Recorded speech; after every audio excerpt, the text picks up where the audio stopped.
My brother stood in my parents' living room 3 weeks after my father's funeral and said, "I've decided to keep the house." And I looked at him and I said, "Kevin, what do you mean you've decided?" And he said, "I'm the oldest." And this is where I grew up. And it makes sense for me to take it. And I said, "Kevin, I have been paying the mortgage on this house for 4 years."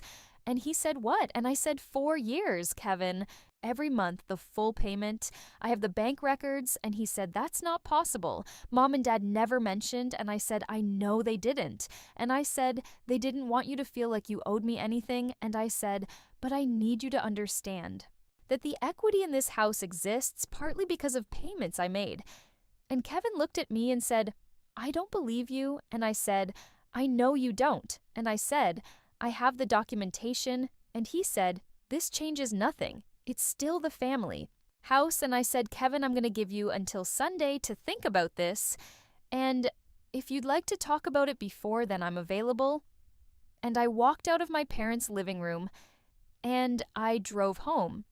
And I called my attorney and I said, "We need to schedule a meeting." And she said, "How soon?" And I said, "Monday.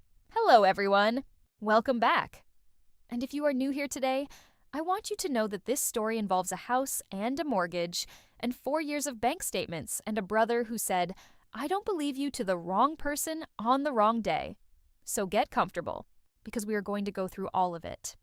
My name is Rachel Stanton, and I am 32 years old, and my father died 8 weeks ago after a long illness, and the house he and my mother had lived in for 26 years became, in the 3 weeks following his funeral, the subject of a disagreement between my brother Kevin and me that was not really about the house at all, and was entirely about 4 years of financial reality that Kevin had not been paying attention to, and that my parents had specifically asked me not to discuss with him. I want to explain the mortgage situation fully, because the full explanation is the only version that makes sense, and the full explanation starts 4 years before my father's death, when my parents called me and said they were having difficulty keeping up with the mortgage payments because my father's health had begun requiring expenses that their fixed income could not absorb as easily as they had projected, and they asked if I could help, and I said yes, and I set up an automatic transfer from my account to theirs every month for the exact mortgage payment amount. And I had done this for 4 years without missing a single payment and without telling Kevin, because my parents had specifically said they did not want Kevin to know because Kevin had his own financial pressures at the time, and they did not want him to feel guilty or obligated, and I had respected that wish for 4 years. And I had the bank records for every single month. Kevin was 36 and the oldest, and had always occupied a specific role in our family, which was the son who was going to carry things forward, a role that my parents had constructed somewhat unconsciously over decades, and that Kevin had grown into with the specific comfort of someone who has never had that role examined too closely. And Kevin's version of events regarding the house was that it was the family home, and that as the oldest, he was the natural inheritor, and that his children had grown up visiting it, and that it represented continuity. And I want to be honest that all of those things were true, and none of them addressed the 4 years of mortgage payments that had kept the house from going into default during my father's illness. And I want to be equally honest that I had not paid those 4 years expecting anything in return. I had paid them because my parents needed help, and I was in a position to help. And I did not think about inheritance implications when I was setting up the automatic transfer. I simply thought about my parents and what they needed. My attorney's name was Sandra Patel, and I had worked with her on an unrelated matter 2 years earlier, and she was the kind of attorney who understood both the legal and human dimensions of a situation. And I explained everything to her on Monday morning, and I put 4 years of bank statements on her desk, and I said, "Sandra, what are my options?" And she went through the documents carefully, and she said, "Rachel, these payments are well documented." And she said there are several legal theories under which you would have a cognizable claim to reimbursement or to a share of the equity. And she said the most straightforward path is probably a conversation between the two of you with attorneys present.